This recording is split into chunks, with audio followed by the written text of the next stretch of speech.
going to mute everyone except for me. Hey, bye. Just getting started. Okay.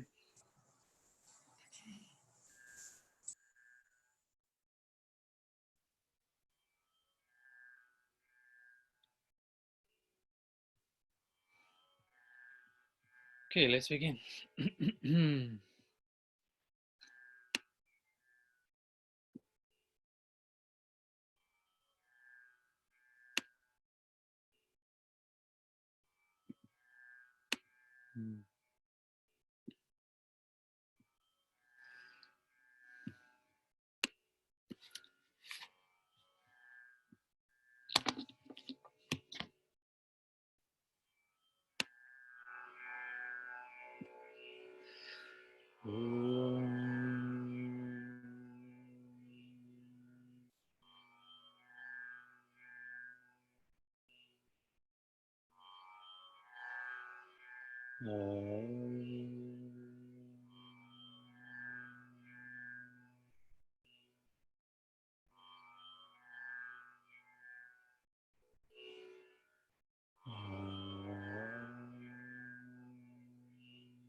Ajnanatimirandasya jananjana shlakya prakthurumilitam yen tasmai shri gurave namaha.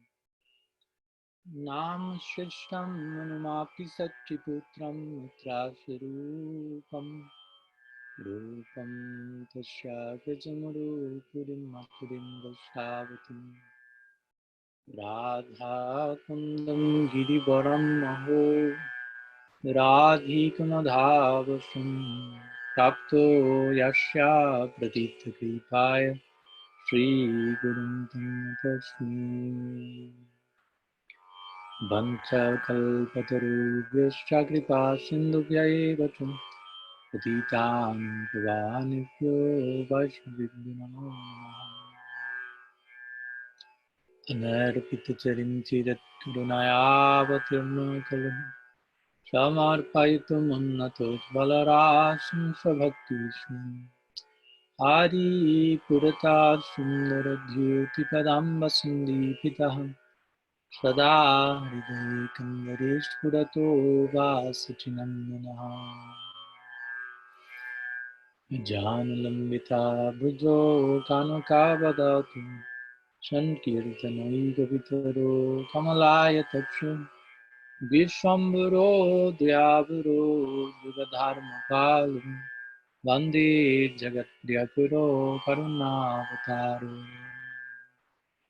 Vladimi Shakti Swarupaya Gaurangashwaridaya Bhakti Pradhanaya He Krishna Karuna Sindho Dinabandho Jagatpate Gopesh Gopi Katantaravatam Namaskritu Radhe Vrindavanadise Karunam Britavahini Dayani Japadabjadasham Mayam Padiyatam Bhaktya Vihina Aparadhalakshay Chittashta Kamadi Tarangamadhi Kripamayitam Sharanam Prapanam Brinde Namaste Charanarvindam Brinde Namaste Charanarvindam Srila Gurudev ki jai, Sriman Mahaprabhu ki jai, Shri Harinam Sankirtan ki jai, Shri Gaur Madhav ki jai, Grantara Srimad Bhagavatam ki jai, Shri Gopi Gita ki jai, transcendental appearance of Shri Radharamanji ki jai, Gaur Bhakta Vrinda ki jai, Gaur Premanand Hari Gaur.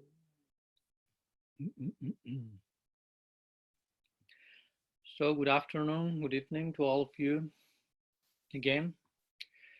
So after the glorious Nishrinha Chaturdasi yesterday, we are here getting back together on the auspicious day of the appearance day of Sri Radha-Ramanji, and many other festivities that today are celebrated, like appearance day of Madhavendra Puri, and so on. So let's continue with our topic of Gopi Gita. Today we are in our 9th class, and we will be discussing verse number 7 of Gopi Gita. So briefly, first we will present some little discussion of what we were speaking about on last Tuesday, last meeting, 6th verse of the Gopi Gita, where the gopis are saying Braja Janartiham to Krishna, Vira Yoshitam, Nija Janasmaya, Ramsanashmita, Bhajasakit Bhabat, Kinkarishmanu, Jalaruhananam, Charudarshaya. O you, Braja Janartiham, O you who destroy the suffering of all Braja's people. O hero of all women, Vira Yoshitam. Your smile shatters the false pride of your entourage. Nija Janasmaya Dhamsanashmita. Please, dear friend, accept us as your slaves. Bhaja Sakit Bhabat King Karishmanu and Jalaruhananam Charudarshaya, and show us the festival of your lotus face. So this is a very interesting verse where the gopis imply a particular type of reciprocation from Krishna, starting the whole verse with the word Braj. So the very beginning of the verse speaks of the context in which the reciprocation should be expressed. The context of Braj love, Braj sensibilities, and specifically romantic sensibilities, the ones the gopi possess. So these gopis are the ones who suffer the most in the transcendental sense in separation from Krishna, in the context of all the Brajavasis. So thus, because they suffer in a special way, Krishna should appear to them in a special way. Krishna should reciprocate accordingly to the degree of their hankering, eagerness, and pain in divine separation. So the gopis say, Rajanarti Hambira Joshitam. So you are a hero of all women, it implies a naika in the context of romantic love. You destroy the suffering of all Brajavasis, we are part of that. And Nija Janasmayas Dvam Sanashmita. If you left the Rasa Lila because we were proud, in the beginning, we already spoke about that. And I remember also Mahara make a question, and I mentioned very briefly about this point that pride, is it possible to be an expression? Actually, it's a Vyabhichari bhav. It's called Garba. Just brief mention for further detail in that regard. One can find this in the second part of Bhakti Rasamrita. It's in the 4th chapter, Vyabhichari bhav, 6th verse. And also there are different types of Garba or pride in the context of Vyabhichari bhav. And 2 types of them is pride because of good fortune, which is one of the cases of the gopis here, so Bhagyamad, or pride because of having attained the object of one's love. So these 2 types of pride, however, how somehow or other expressed in these gopis in the beginning of the Rasa Lila, as we say, that they found extraordinarily fortunate because of thinking Krishna is dancing only with me. So the gopis say, if you disappear because of our pride, I mean, only by smiling you can destroy our pride immediately. So why are you wasting so much energy in disappearing and hiding yourself? Only with your smile you can eliminate that. So the context is appear, reappear. So when the gopis called Krishna here Bira or hero, they implied Bira Lalita Nayaka. Nayaka means hero. So particular variety of hero as the Dira Lalita, which is the romantic one, controlled by his beloved, joking, very expert in the arts and so on. That's the Krishna they want with the gopis to appear.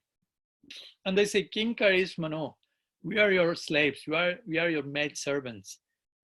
But in the context of that, they have a particular right to ask for Krishna's service as well. That's the type of exchange between them. So the gopis here present themselves Bhaja. Bhaja means to also reciprocation. So the gopis are saying, you should reciprocate with us in a particular way. And we will ask you for certain services. We will give you instructions. You should appear.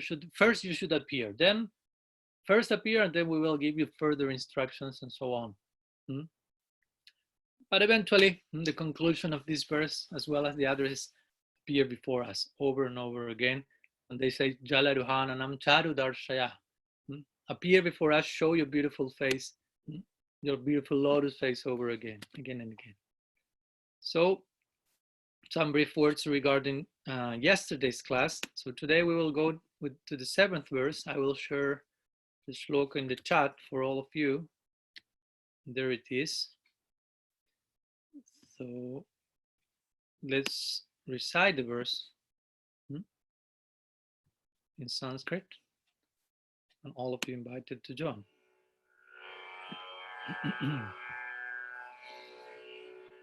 Praṇata-dehināṁ pāpa-karṣaṇaṁ tṛṇa-carānugaṁ śrī-niketanam phaṇi-phaṇārpitaṁ te padāmbujaṁ kṛṇu kuceṣu kṛndhi hṛc-chayam. So there we have the translation. The gopis are saying to Krishna, your lotus feet destroy the sins of all embodied souls who surrender to them. Those feet follow after the cows in the pastures and are the dwelling place of the goddess of fortune. You even once put those feet on the hoods of the great serpent, Kāliya. So please, place them upon our breasts and tear away the pain of our heart's desire. So this is one of those verses where the gopi get to express their hidden, indirect, secret love in a little bit more direct way. Remember, we are in the context here of different requests that the gopis are presenting in 4 verses. This is the 3rd one from the number of 4-fold request about how Krishna should reciprocate. So the verse saying, praṇata-dehināṁ pāpa-karṣaṇaṁ. Praṇata means those who are surrendered to you, dehināṁ, embodied living beings. Pāpa-karṣaṇaṁ, pāpa means sin, and karṣana means remove. So all this will apply to Krishna's lotus feet. Now we'll get to the word lotus feet, padāmbujaṁ, but now the qualities are being presented. Of those who surrender to those feet, that's the point, those feet have the power to cleanse all sinful activities from the living entities. Also, regarding those feet, tṛṇa-carānugaṁ, śrī-niketanam. Tṛṇa means grass, tṛṇa-carānugaṁ. Tṛṇa-carānugaṁ. Chara means who graze, it refers to the cows, and anuga means follow. So those feet follows the cows, basically, follows after the cows in the pastures. And śrī-niketanam, Śrī is a name. One possible meaning is Lakshmi. Again, we see how Lakshmi is appearing over and over again. And Niketanam refers to the abode. So those feet are the abode of the goddess of fortune, Sri Lakshmi. phaṇi-phaṇārpitaṁ. Phaṇi means the serpent, in this case referring to Kāliya. And phaṇa-arpitam. Phana means the hoods, and arpitam means placed. So those feet also were placed on the hoods of the great serpent. Now it is said, te padāmbujaṁ, finally. Te means your, padāmbujaṁ, lotus feet. So all the things that were said previously apply to this idea, te padāmbujaṁ. Your lotus feet have all these attributes. So the point, the gopis in the last line and reciting, so what do we want in relation to those lotus feet that have all these attributes and so on? Kṛṇu kuceṣu kṛndhi hṛc-chayam.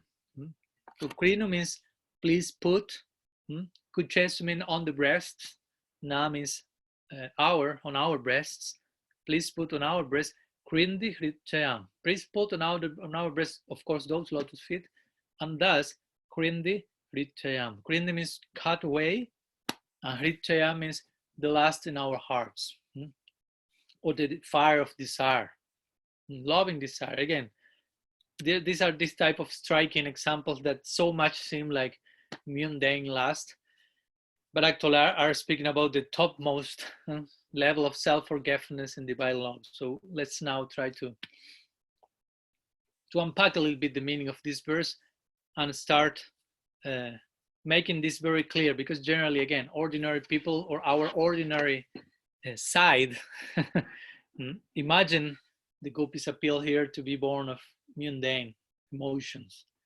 So first we need to glorify, to praise the divine nature of the love of the gopis, their immaculate love. So let me share some words by Guru Maharaj from his aesthetic Vedanta in this context, which are very applicable to this. So he says the calm or passionate desire of the gopis is their inner wealth. What they call lust actually is their inner wealth. Yet they have submitted utterly unto Krishna, and thus ask him to plunder that wealth with acts that appear impious, such as placing his feet on their breasts. Giving up one's wealth, one leaves the path of religion and pious works, karma marg, and enters a life of spiritual knowledge and asceticism. Yet the gopis offer their wealth to Krishna while remaining in what appeared to be bodily identification. Thus, they tread neither the path of karma nor that of jnana, knowledge. Theirs is the path of passionate love, in which one transcends the formless absolute, acquiring a spiritual form suitable for lila.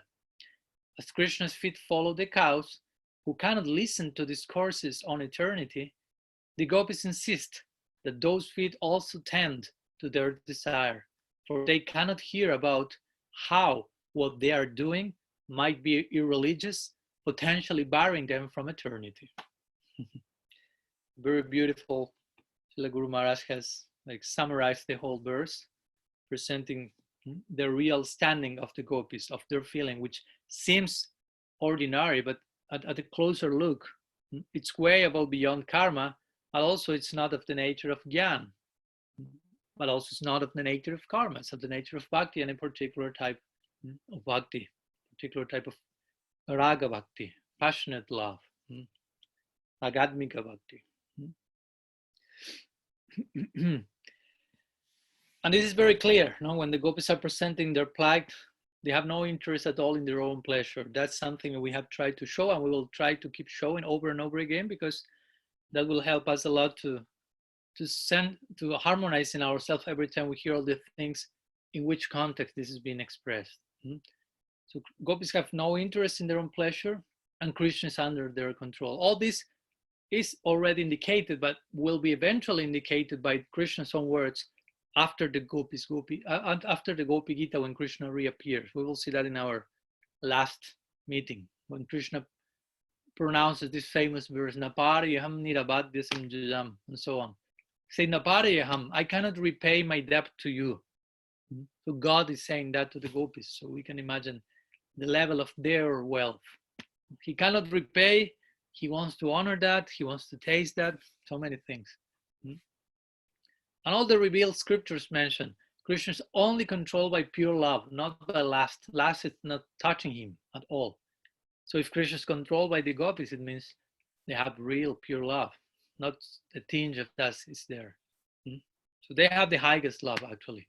And this highest love is called by Rupa Goswami samarta-rati, or competent affection, which is competent for bringing Krishna fully under their control, as we will see eventually as the Gopi Gita proceeds.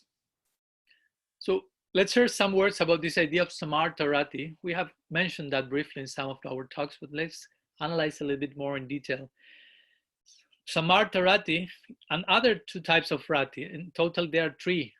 Rati means affection, attachment to Krishna, and is described by Rupa Goswami in three kinds. Sadarani rati, Samanjasa rati, and Samarta-rati.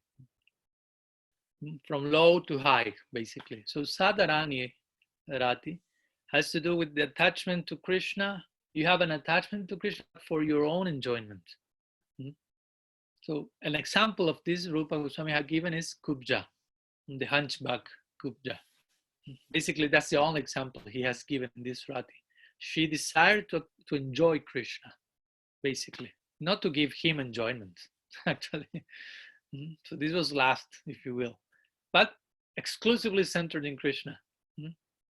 So the defect in her rati was that she didn't want to give Krishna enjoyment, but the virtue of her rati, if you will, was that her lust was for Krishna alone, not even for Kamsa or for anyone else in Mathura. So somehow or other is entering into the lowest category of these forms of rati. Above that, we have Samanjasa rati, the second type, which is mainly found in the queens of Dwarka. So those who are like imbued with this rati occasionally desire their own happiness, but this is rare. And mode of service prevails there. And even their desire for their own happiness has no connection with mundane material happiness and so on. This is something transcendental, but at the same time, there is some place for that. And sometimes the attachment is for Krishna alone, and sometimes it's divided among many, in this case. For example, the Dwarka Mahishis, the Dwarka queens, they feel affection for Krishna, of course, mainly, but also they feel affection for their children. And it is said that each queen in Dwarka has 10 sons with Krishna and 1 daughter. So they have 11 children and Krishna. So their love is divided into 12, minimum.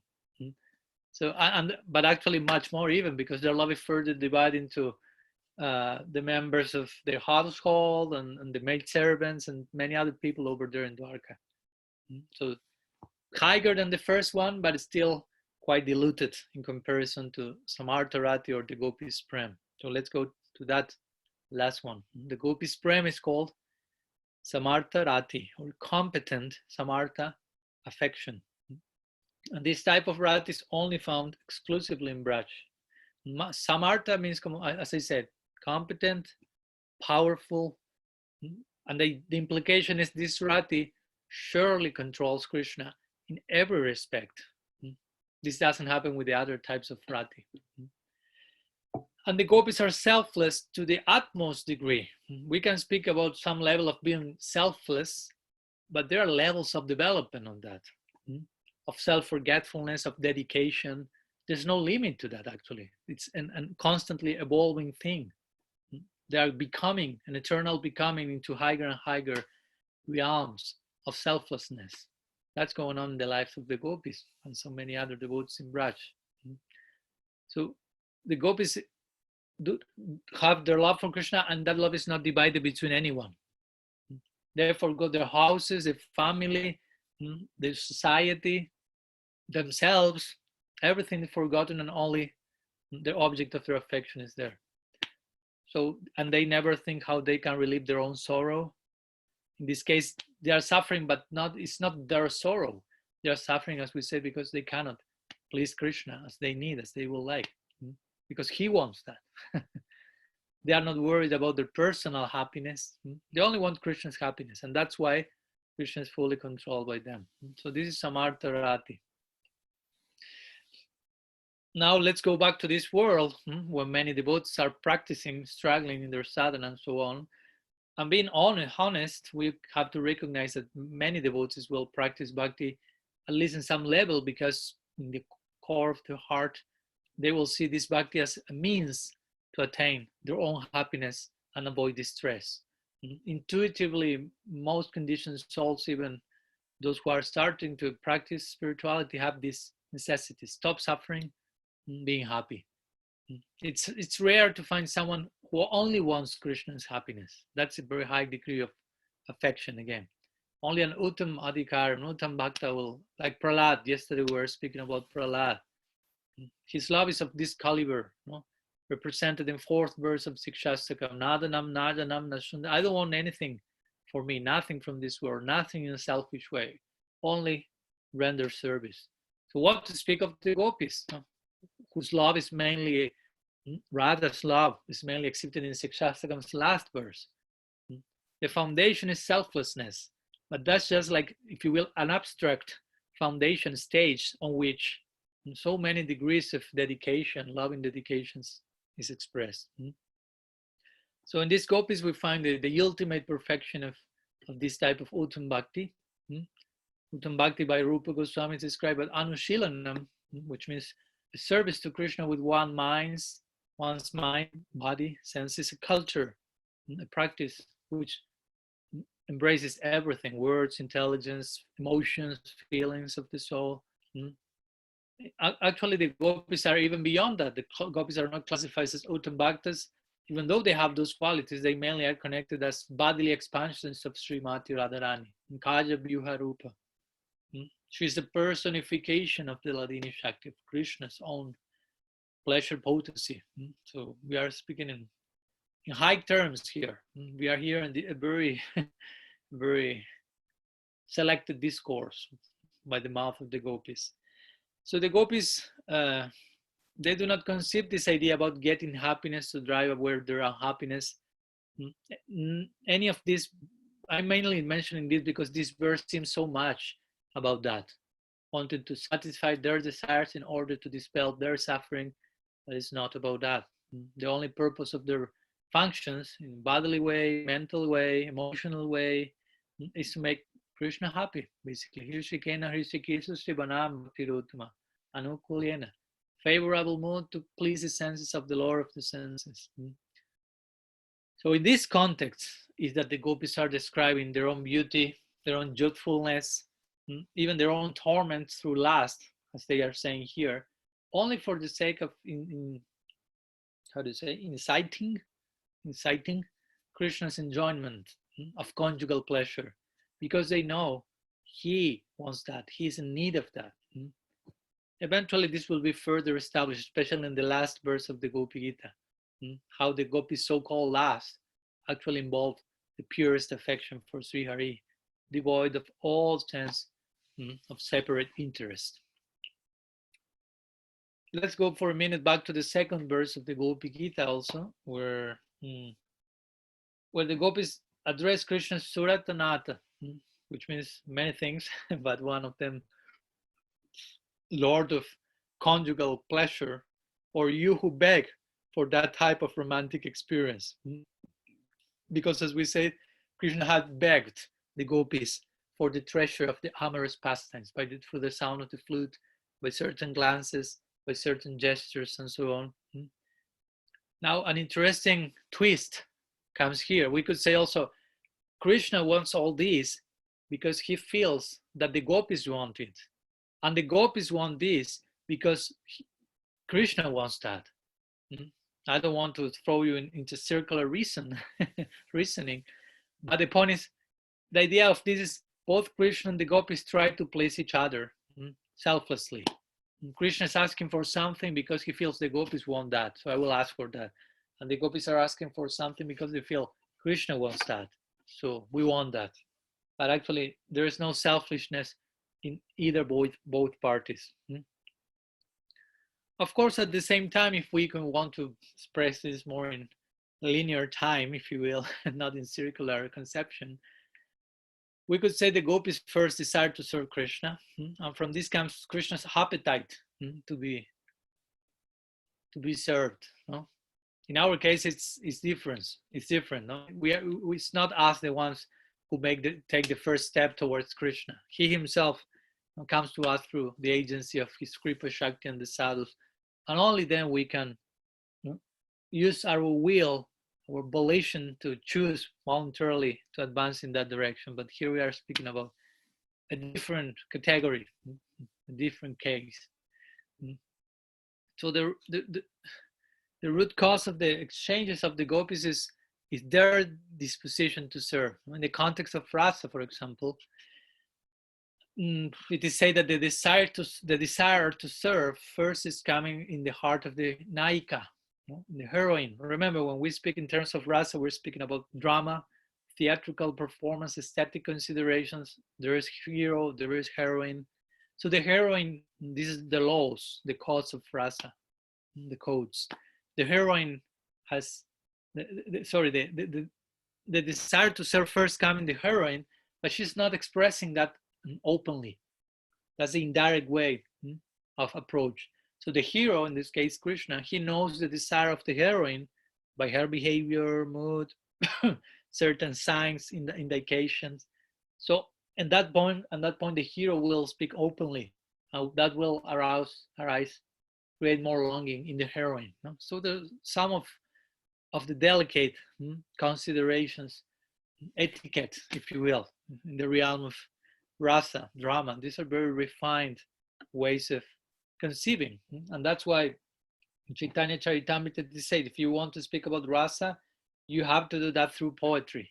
You have to become a poet. You cannot just like enter into that realm in any way you like. There are certain ways to appreciate the and to perform, to express one's emotions and so on. And as we mentioned many times, and we will continue mentioning, loving feelings, loving desire generally should not be spoken directly. So Vishwanath Chakravarti Thakur is illustrating this point in his purport with an example about how love expresses itself indirectly. So he says that when a friend sees that a certain like gluttonous friend of his wants to eat, he will busy himself in acquiring all 4 kinds of first-class food with the desire. Not 4 kinds of food are mentioned by Krishna, swallow and sakt and so on. So he will find first-class food with the desire of feeding his gluttonous, hungry friend. But when his friend is questioning him, well, you are cooking, that's for who is? It's for me. No. But the friend will say, no, it's not for you. I'm endeavoring for my own sake, not yours. And that love, and that time the love will increase, become very intense. Because if the friend is saying, oh yes, all this endeavor of my part is for your pleasure, although it is actually for my benefits, it is done without motive, I mean, that will diminish totally the mood of love. So there is this indirect way when it seems selfish, it seems contrary, but it's so fulfilling. And Prem Samput also, this is mentioned in text 68, the similar idea basically. So why I'm saying this? Because you may think, but in this verse of the Bhagavatam, of the Gopi Gita, the gopis appear to speak openly, not indirectly and denying what's going on with them, but actually their deeper modes are still hidden. Even though they are saying, please put your feet, lotus feet on our breast, still the fullest implications of their request still lie way beyond the words. So Radha and the gopis are more accomplished and clever in expressing their prem than Krishna, it is said, for example. What Krishna is, that's why Krishna learns from them how to dance in the school of prem. And the gopis employ many tricks, many skills to satisfy Krishna's appetite for loving exchange. So, for example, when they tell him, in this case, please place your lotus feet on our breasts, actually the prem actually is not going lessening itself. Again, it is said that if you express your love directly, openly, your prema will shrink. But in this case, it's not happening because, again, there are so many other moods and things that are kept hidden. But if you speak very openly, very directly, very overtly and obviously, that's not the realm of love. That won't be fully, that will decrease the expression of love. For example, if you express, and this happens in this world a lot, if you express your feelings directly by saying to someone, I love you, immediately you are loving that person a little bit less, according to this law. You expose with that your love is of an inferior quality, at least in the context of Gaudiya Vedanta, which had a very subtle, high idea of love. And yes, in this world, many mundane people will express themselves openly like this. And they will show to everyone in social media, whatever. So that really shows how less learned, how little schooled they are in the real arts of love. Because those who are immersed into transcendental affection will never speak in that way. The lover actually should inherently know, if you love someone, you inherently should know that that person is full in love with me. If I insist so much to you, I love you, I love you, I love you, I will start to ask myself, why are you saying so many times I love you? Maybe you are not even convinced of that and you want to convince me or something. But if there's real love, there's no necessity to say I love you. There's no time to say that. Everyone will be very busy, engaged in showing that, practically, walking the talk. Or as it is said in the Gita Govinda, Sri Radha is saying, those who say I love you do not know nothing about love, because they say I love you. See, the I is present. Their own sense of self is present when in love. there should be full self-forgetfulness. So those who say, I love you, they do not know anything about love. So we see, generally, we won't see never Krishna and Radha saying to each other, I love you, I love you, I love you. Because also the nature of love, and their love in particular, is of such degree that actually they will feel, I'm not loving her or him enough. There's so much to love that I never feel fully enough to say, I love you, because I could love you so much more. So I do not dare to say I love you. That's very limiting. They never say I love you, but they feel I would like to love you so much, that much, but I'm not doing that. That's why Mahaprabhu say, Na prema gandhasti dharapi. While exhibiting the topmost symptoms of divine love, he says, not even the scent, the aroma of divine love is in me. Because he was perceiving the unlimited prospect for further and further development of prem. So he said, compared to that, what's in me? So let's go a little bit with the content, specific content of the verse, and some of the implications of the words and so on. Here we are trying first to give a certain, not so brief introduction about the nature of real love, to understand the context in which the gopis are expressing themselves. So the gopis also anticipate something that Krishna may say. Krishna may say to the gopis after this verse, the gopis are asking Krishna, please place your feet on our breasts. Breast also means heart. Our heart are there. And as we know, the gopis are offering the softest part in their bodies in connection to the soft lotus tender feet of Krishna. So anticipating that Krishna may say, oh, if I place my feet on your breast, I fear that I will commit sin. What would putting my feet on breast of lady, that's not very religious, dharmic. So if I act in an irreligious way, all others will do the same. I say that in the Bhagavad Gita, yada charati shreshtas. According to what a great personality is doing, others follow. So I'm God. So if I do something, others will follow. So I'm afraid of being a dharmic. Or Krishna may say to the gopis also, well, you women have not conquered your senses. You have some papa, some sin is there. So once your papa is gone, your sin has gone away, I'll put my feet on your breast, but let's wait for that moment. So the gopis will reply to that in this verse, praṇata-dehināṁ, pāpa-karṣaṇaṁ.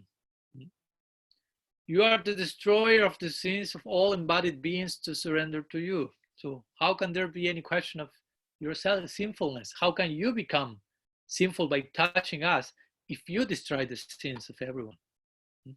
Famous cases, Ajamil, Jagai Madai, very sinful people who became saints by contact with the all-purifying agency of Bhagavan. This context, Sanatana Goswami, he explains in his Brihad Vaishnav Toshni that that actually the gopis have no longer perpetrate the sin of mad, of intoxication, of madness, or whatever sin. Actually, the sin came to nil, says Sanatana Goswami. But the maxim, but the quote, famous quote that Krishna says as Ramachandra in the Ramayana, I bestow constant fearlessness of I to a person who even just once surrenders to me by saying, I am yours. This is my promise. Tavasmi, this is what Ramachandra said to Ravana. Just say Tavasmi once and I forget everything you did and I won't kill you, but I have here my arrow that is going straight to your heart. Just say Tavasmi, I'm yours. I forget everything. Ravana was not willing to do that, so we know how the story goes. So Sanatan says this. By this maxim, we can understand, we can conclude there is no sin in the gopis who have really surrendered, have said to Krishna, we belong to you in so many ways, even though if they do not say that, if they are from the left-wing party. So maybe the gopis present their argument and defeat Krishna in that specific argument, but Krishna will say, still, I cannot do that. I cannot place my feet on your breast, because if I place my tender feet on your hard breasts, I think I'll be uncomfortable and I will get some pain. And Krishna says, the soles of my feet are like lotus petals, so soft. In comparison, your breasts are so harsh and hard, so I'm afraid my feet may get hurt. So we see how Krishna is joking with them and turning their bhav. And the gopis will agree, yes, you are totally correct. In comparison to your lotus feet, our breasts are like iron, steel, thorns, certainly hard. But also, there's some point. tṛṇa-carānugaṁ says this verse. The gopis say, we see that your lotus feet follow the cows as they run over the mountains to graze. Your feet, you're barefoot in the forest. So your feet are wandering here and there when there are grass shoots, edges of dry grains, small sharp stones, yet your lotus feet feel very happy there. So why, if you are able to walk on such a surface with your tender lotus feet, why you are not able to place your lotus feet on our breast, which are rough, but are not nearly as rough, as hard as those stones and so on. So we see how the gopis have very unique psychology and way of defeating Krishna in argument. And also regarding this expression of tṛṇa-carānugaṁ, that the feet of Krishna follow the cows, Jiva Goswami gives an additional meaning to this expression. Tṛṇa-carā refers to the cows, he says, and other animals that have little or no wisdom. If cows are offering, he said, high quality sweets like rasagula, rabri, and so on, they will smell them and then leave them alone. But they will always like to eat grass, even if it's dry. If a cow or other animal is given some grass on the way to the slaughterhouse, they will quarrel amongst themselves for having it, for taking it. Being unaware of their imminent slaughter, they will squabble with each other over some insignificant grass while doing nothing to save themselves. That's the point. So when the gopis say here in this context, tṛṇa-carānugaṁ, they retort also that the point has this meaning. They imply, we know we are foolish, the gopis say in their humility. We know we are foolish, but we are not as foolish as the cows. We do not know the difference between grass and tasty food. We may be ignorant to some extent. We agreed with that, but we are more qualified than they are. So you follow the cows with those feet. So what's the harm in you following us and placing your lotus feet on our breasts? So their pure, perfect love takes them to find unique and perfect arguments in this situation. In the words of Ballabhacharya, famous also Bhagavad commentator, he paraphrases the gopis, and they are saying to Krishna, your lotus feet go behind the cows for their sake. The cows give up grass and consume the nectar of looking at you. Their grass turns out as their nectar, and our lust turns out as our nectar. Like implying that's what will give us our desire to be with you is the real nectar. So Krishna may say, okay, I accept that argument, you win, but I have some other points regarding putting my feet on your breast. So Krishna may say, it is inappropriate to place my feet on your breast because those breasts are decorated with many costly jewels and ornaments. So how will I put my feet there? The gopis say, actually your lotus feet, which are the śrī-niketanam, means, as we say, the abode of Lakshmi. Lakshmi puts the feet there. So your feet are the very abode of the gods of fortune, of all opulence. So those feet will be the best ornament of our breasts. Our jewels and ornaments are nothing compared to the opulence of the lotus feet. So this idea of śrī-niketanam can be understood in two ways. Sri means Lakshmi or beauty also, and Niketana means abode. So when the main emphasis is placed on Niketanam, abode, the phrase śrī-niketanam refers to Sri Krishna's feet being the abode, Niketanam, of beauty, which is a very clear idea. In this regard, the gopis will say, yes, we admit that our breasts are decorated with many lovely ornaments, but we know that your feet, your lotus feet, are the very abode of all kinds of beauty, softness, so many attributes, very pleasing, all of them. So we believe that our beauty also has come from your lotus feet, because your feet are, we are always thinking, feeling for those lotus feet. So because of the beauty of your feet, our beauty has is derived from that. So we want your feet to become the greatest ornaments of our breasts. That will be.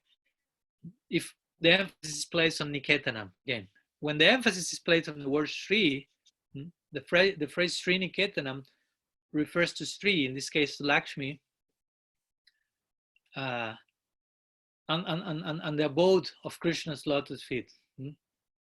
The abode Krishna's lotus feet in the form of Narayan, of course, and there is some Aishwarya here, reside in Sri Lakshmi. So in this regard, the gopis will imply, well, if you are not willing to place your lotus feet on our bodies, why do you place them on the heart of Lakshmi?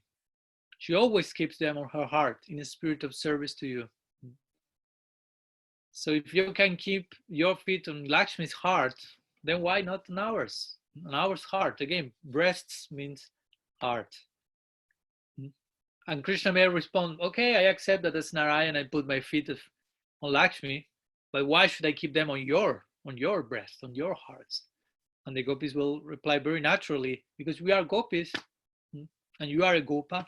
Lakshmi is not a gopi, yet you keep your feet there. Having taken birth in a gopa dynasty, we have that birthright.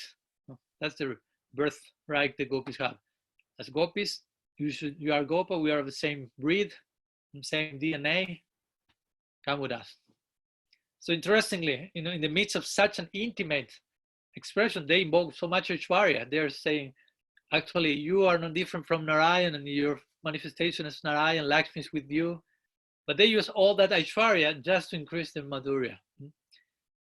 So there's a very nice story behind this. I'll share you, and forgive me if I extend this time today, some few minutes more, regarding Lakshmi having Krishna's, or in this case Narayan, feet on her heart and not wanting to leave that. So as you know, Lakshmi is known for not being chanchala, being, how do you say in English? Fickling, like money. Money cannot stay too much time in one single place, Lakshmi. But she's fully fixed on Narayan's feet. She's not leaving those feet even for a moment. And there's a reason for this. So once upon a time, when in his form as Vamandev, as we know, Narayan visited the kingdom, the palace of Bali Maharaj, in order to trick him, as you know, into giving up his kingdom. So Bali Maharaj's kingdom was very big, consisted of the entire universe, 14 worlds, upper planetary system, Burbhuva, Swa, so on, Jana, Tapa, Satya, etc. Lower several planetary system, Talatala, Rasatala, Patala, and so on. So eventually, as you know, Narayan captured the whole kingdom. As we know, he asked in the form of Vamandev 3 steps of land in charity, and Bali Maharaj offered Atma-nivedanam, offered his head, so Vamandev was able to put the 3rd step. He had no place to put it. So eventually, Narayan gave to Bali Maharaj 1 planet, Sutala, for him to reside there. And also Prahlad Maharaj was invited to stay for some time in Bali Maharaj's palace. So it is said that Prahlad, when he heard this, Prahlad whispered something in Bali Maharaj's ear that obviously pleased Bali Maharaj. So Bali Maharaj then turned to the Lord and said, you have given me Sutala as my residence, and I will obey your order, but I beg you something. I want to beg something from you now. You beg something from me, I want to beg something from you now. And that's, please stay with me there. The palace is very big. It has like 50 doors or something, and I humbly request you, be at whatever door I pass through, whether I entering or leaving. In this way, I will always be able to see you. That's a simple request. I want to see you at every single moment. So the Lord agreed to this, and thus he remained in Bali Maharaj's palace. So the time passed, and Lakshmi began to wonder why my husband is not returning. She knew my Prabhu left some time ago to trick Bali, but he has not returned home. So where can he be? So suddenly, as you know, who appears there? Narad Muni. Narad appears flying there in the sky. Now, as we know, when Narad is there, he always certainly will have news about the Lord. So Lakshmi inquired about him, about her husband from him. So Narad told everything related what had happened. So he explained how Lord Narayan had tricked first Bali Maharaj with these 3 steps as Bhamandev, and eventually Bali Maharaj had in turn tricked, if you want, Narayan in such a way that he was not able to leave Bali Maharaj's palace. So Lakshmi asked Narada what to do. Tell me what to do. So under Narada's instruction, Lakshmi assumes a particular form of an old, poor Brahmana lady, a Brahmani, very beautiful, very old, but very beautiful, very effulgent. And she went to Bali Maharaj's palace when he was giving charity, a particular moment in the day. So there was big clamor at that occasion, everyone asking some charity from Bali Maharaj, but he saw Bali, this elderly lady at one point. He entered the palace. She was sitting quietly in one corner, patiently waiting on the back of the assembly. So everyone else was pushing forward, taking as much charity as they could from Bali Maharaj, and that Brahman lady simply was sitting very silently. So Bali Maharaj thought that Brahman cannot be an ordinary lady. She's sitting waiting so patiently. No common person can do that, so she must be someone extraordinary. So she approached her. He descended from his throne, approached the lady, and offered his obeisances. So he said, who are you, mother? Oh, what do you want? Who are you? What do you want? It appears that you desire something, but for some reason you are not expressing that. So it seems that you are seeking an opportunity to speak with me privately, personally, after everyone else has left. So I'm here. Tell me what you want. So the lady said, yes, I came to ask for something from you, but I'm afraid that you will not give it to me. Bali Maharaj said, I will give you anything you ask for. So the lady said, is that for certain? Are you sure? Yes, said Bali Maharaj, I will definitely give you whatever you want. Do you give your word that you will do that? Says the lady. Yes, Bali Maharaj said, I give my word. That's when Bali, 3 times he's asking this. No, are you sure you give your word? And Bali Maharaj said, yes, yes, yes. No, nyaka nyaya nyaya. When he says that 3 times, he makes the promise 3 times, Bali Maharaj, that he will be whatever he wants. Lakshmi said, you must bow to give me whatever I ask for. Will you do this? She just like insists on that.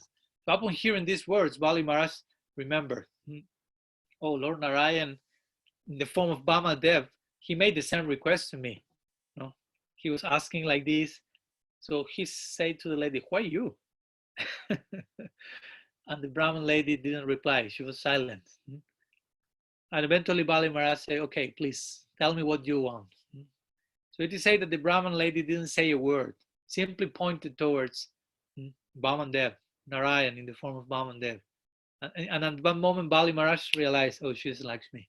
She recognized her. So he became, of course, overjoyed. She's Lakshmi. She's the consort of my Lord. But also he became sorrowful because he was feeling, oh, now I will lose my Ishtadev, basically. So Bali started to pray, oh, Narayan, Lakshmi Devi has come to take you away, but I cannot bear the idea of leaving you, of you leaving me. So please make some arrangements so you can simultaneously live here and with Lakshmi. So it is said that at that moment Narayan manifested the second form that will remain with Bali Maharaj, and in his original form he returned to Vaikuntha. So the point is of the story, from that time on, Lakshmi has been quite afraid that Narayan might leave her again, and she therefore is always holding his feet on her lap and to her heart. So that's the whole point of why the gopis are mentioned in śrī-niketanam. So the argument continues between Krishna and the gopis. Krishna will say, well, you are asking me to put my feet on your breast, but I cannot. And he continues presenting different nuanced ideas. Because your hearts are burning with too much heat, too much fire, too much desire, too much lust. So if I place my feet on them, the heat in your heart will enter my feet and they will be burned. You will burn my feet. I don't want that. So the gopis reply here with the second part of the verse. phaṇi-phaṇārpitaṁ, sorry. Te padāmbujaṁ. Your padāmbuja, your lotus feet, what happened with them? phaṇi-phaṇārpitaṁ. Phaṇi-phaṇārpitaṁ, remember, means you once put those feet on the hoods of the snake, Kāliya. So they imply, they retort to Krishna saying this: you place your soft, sweet, lotus-like feet on the hoods of the Kāliya serpent, which was like raging in fire and and poison. And he was biting your chest. He was biting your feet, and so many other tender parts of your body. The serpent was attacking, but you didn't feel ever any burning sensation then. No? You even bodily placed your feet on his hoods and performs a wondrous dance there. You became Nataraj in front of our eyes, the king of all dancers. You gave a trailer of the whole Rasa Lila there. So if you did such a thing on the head of such a person, why not place again your feet on our breasts, which are comparatively much softer, less on fire, and so on. So the idea also here is that by Krishna doing this, by putting his feet on Kāliya, of course he killed, if you heal him, annihilated the imperfection, the poison in Kāliya. So now the gopis are saying our heat or our poison, cut out the poison like last in our hearts by placing the feet there. Kṛndhi hṛc-chayam, hṛc-chayam, the fire in our hearts. Please kill that fire, kill that poison, so-called poison, by putting your cooling lotus feet there. So although the gopis have defeated all of Krishna's arguments, Krishna will continue presenting his own reasoning. He will tell, for example, things like, I cannot do that. I cannot put my feet there. I'm timid, shy by nature. So I'm afraid of your husbands, which is total lie. Krishna is not shy at all, but he's expressing this to increase the sweetness of the romantic exchange, the divine tension between the two. He's saying, I'm timid by nature. I'm afraid of your husbands. I'm afraid. I mean, so the gopis will say, come on, you are not afraid of Kāliya. So we know you cannot possibly be afraid of our husbands. And even if they disturb you, our husbands, you will punish them, just as you punish Kāliya. The gopis have this attitude. As you see, they are not attached to their so-called husbands. Do not do anything to our husbands like the Nagapatis were praying to Krishna regarding Kāliya. The gopis say, if they represent some obstacle, you will chastise them. We know that for sure. So in this way, finally, the gopis defeat all of Krishna's arguments, even though Gopi Gita will continue, but we see their dexterity in this sense. So sometimes the example is given of a person who is sick, who is trying to apply some medicinal, how do you call it, like balm or like ointment externally to cure a disease. In Ayurveda, at least this is a lot. A disease which is inside the body will be cured by applying some ointment outside the body. So similarly, in this verse, the gopis are following that analogy, begging Krishna to soothe the fire of separation in their hearts by the ointment of the touch of his lotus feet outside in their hearts, basically. Again, the fire of separation is in their hearts and the feet are on their breast, but the breast again imply the heart. And the deep meaning again has not to do with the gopis having selfish desire. The intense heat of calm that the gopis speak about here, the intense fire of desire burning in their hearts, actually lies in Krishna's heart. And the longing of the gopis is, we long for that fire to be relieved. The fire that is in your heart will be only relieved when you enter in touch with us. But again, your desire, say the gopis, will never be, this won't happen. You won't be relieved, pacified, unless you meet with us directly. So that's why the gopis over and over again are implying, appear before us. So this is the real motivation for the proposal of put your feet on our breasts. There's no, again, tinge of selfishness here. So when Krishna finally meets with the gopis, as we will see at the end of the Gopi Gita, it is said that the heat of calm, the heat of desire will leave Krishna's heart, and the gopis' state of mind expressed here will automatically subside. They will feel totally happy and satisfied because they see, oh, Krishna now is satisfied eventually. So they are satisfied. So this, I think, hopefully, as we can have a glimpse of, the moods of the gopis very deep. They are weeping here as they speak, expressing the depth of their hearts, of their feelings. So meanwhile, we, at least me, we can simply hear the words of the gopis, smile here and that, but they are weeping, they are crying, they are dying in separation, expressing the heart of their hearts. Maybe we are still unable to perceive their pain in separation from Krishna, of course, because they have been with Krishna and we have not yet, as they have been in that type of union and eventual separation. So of course we can intellectually understand the logic, the arguments we are presenting to a certain degree, but we need to increase our spiritual sensibility to perceive the depth of their emotions. It will be revealed in proper bhajan, in proper sadhana, by proper humility and proper mercy. Because if not, we won't be able to understand the exchange of moods, really understand the exchange of moods between Krishna and the gopis as they are conversing with each other.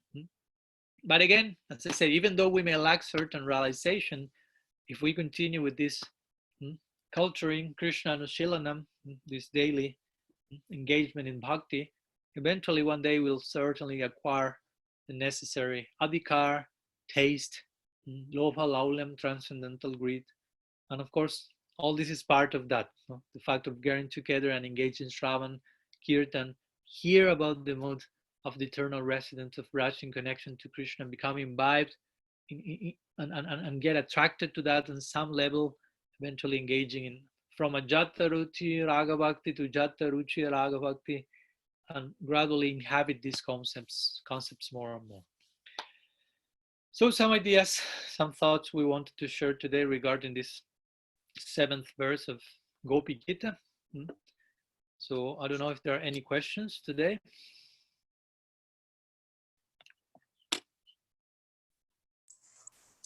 I just had something that I thought was kind of interesting is how, they're saying that their breasts are so hard and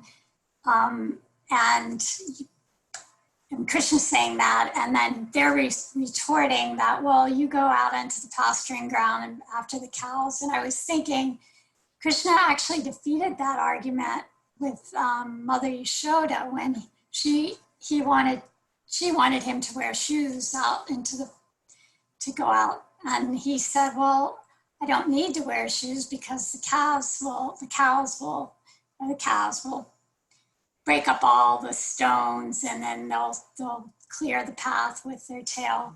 So I was just kind of musing how he defeated that argument with his mother.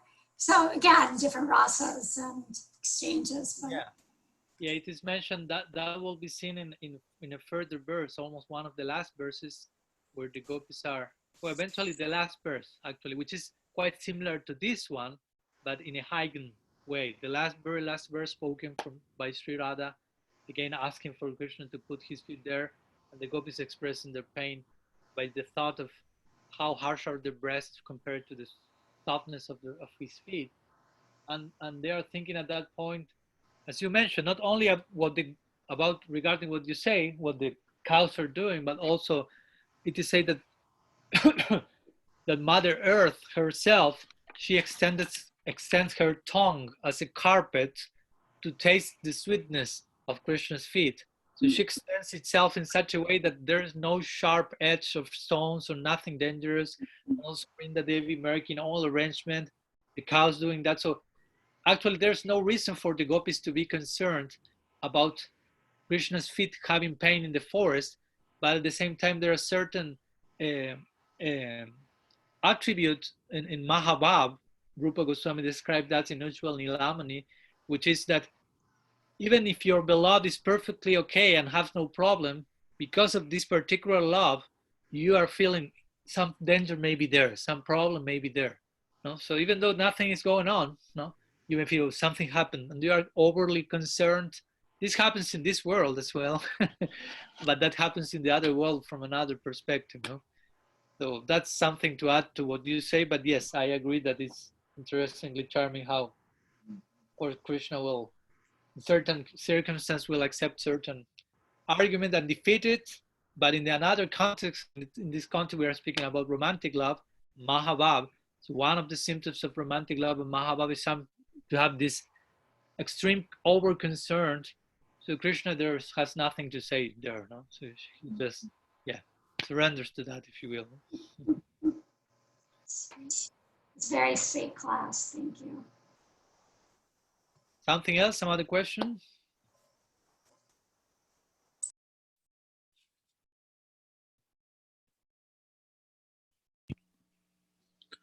Hare Krishna Maharaj, it's Ram here. Can you hear me?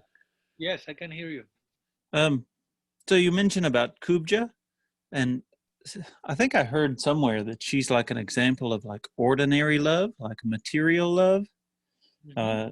And also I think Guru Maharaj mentions one time that she became like the incarnation of Bhumi. Is that right? Did I remember that right? That she's really, I don't remember having heard Guru saying that or nor reading that anywhere. Okay. But maybe I remember that wrong. Yeah, well, we can do some research. There are so many opinions sometimes going on about these details, but I don't recall that part. But yes, the other part, that her feeling towards Krishna was mainly, again, selfish, basically, if you will, but was exclusively centered in him to such a condensed way that she received for some benefit from that. No? As we know that different people who focus on Krishna, even though unfavorably, like many examples, you said very, very famous example of the Bhagavad, there's one verse who says, no matter how you focus on Krishna, you will always receive something. And they give the example of Kamsa being 24 hours absorbed in Krishna, of course, in fear of being killed by him and with hate and desire to kill Krishna. But eventually he obtained liberation, if you will, by being killed by Krishna. Of course, here we have to apply Kamutya Nyaya, which means what if? No? So the point is, if Kamsa obtained that by thinking about killing Krishna, what if we think about not killing Krishna precisely, but loving Krishna, serving Krishna? Which will be the result of such a thing? If he's given the famous verse, no? When Buddha pronounces it, Ahova kiyam stanagala kutam jignasa japaya apyasadvi.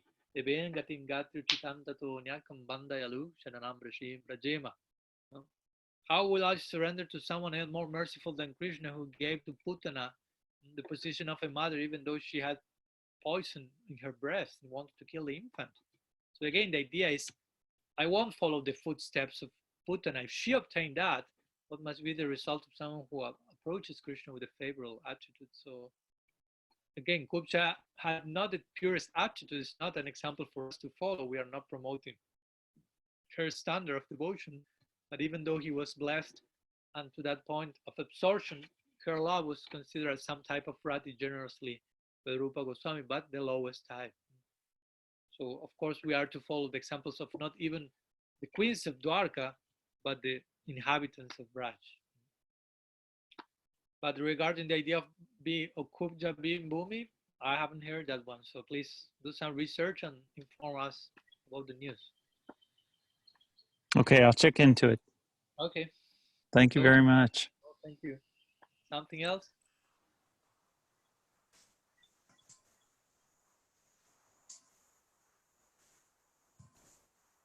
Okay. It seems there are no more questions today, so we'll finish here. Srila Gurudev ki jai, Sriman Mahaprabhu ki jai, Shri Harinam Sankirtan ki jai, Shri Gaur Madhav ki jai, Shri Granthara Srimad Bhagavatam ki jai, Shri Gopi Gita ki jai, Gaur Bhakta Vrinda ki jai, Gaur Premananda Hari Bol, Vanchakalpataru Vyashta Kripa Sindhubhya Vacha, Patitanam Pavanibhyo Vaishnavibhyo Namo Namaha. Nantakoti Vaishnav Vrinda ki jai, Gaur Hari Bol. Before you all leave the connection, please 1 second. I wanted to ask you something, because one idea came to my mind in connection to devotees from Europe who had been asking me to try to adjust the timing of the talks earlier so they can connect, because for them now it's 6-7 hours later. So now it's like, I don't know, 1 in the morning, 2 in the night. So I was thinking about trying, at least let's see how many of them connect, but there are devotees in Finland, in Bulgaria, in Sweden.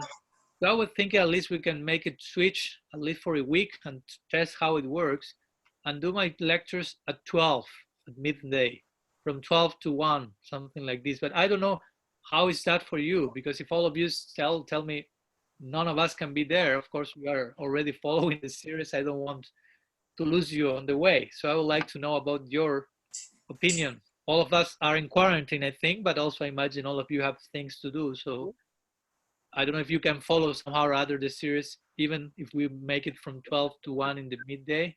While cooking, while having lunch, before, after that. So please share with me your opinion. One by one. You are mine. I mean, you know me, huh? Maharaj, Yes. Lalita Saki here. My Yeah. husband Indra and myself, that would be good for us. Okay. We're okay. Who else? What about, I'm seeing here the names. What about Sri Krishna Chaitanya and Gopal Nandini?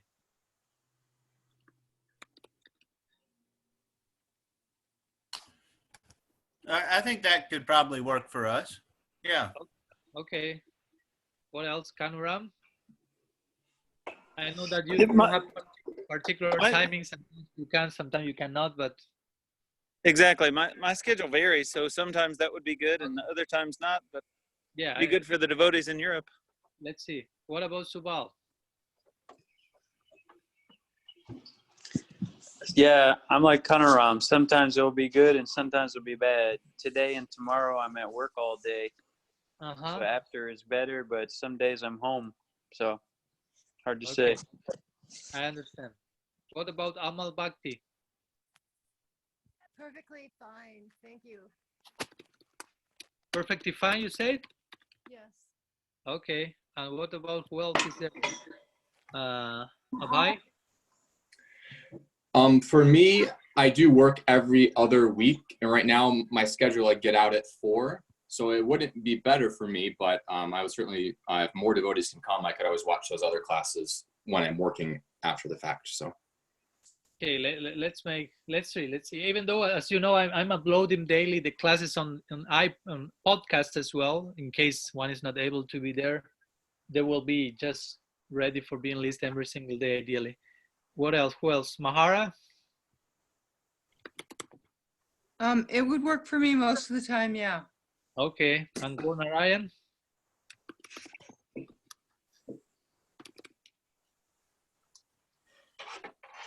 He told me that if he's not answering, he said that he said he will try.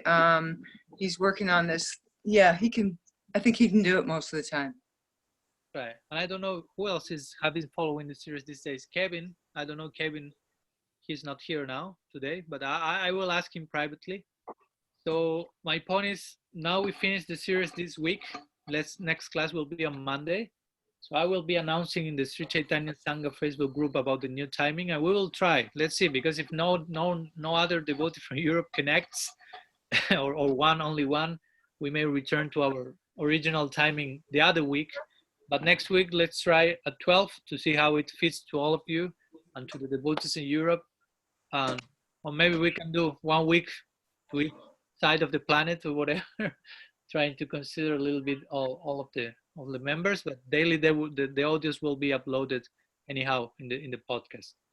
So thank you for your disposition and your willingness to sacrifice for others.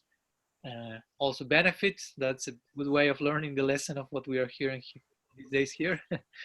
So thank you very much, and see you on Monday, I think.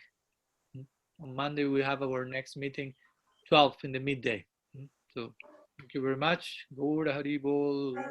Hari Bol. oh.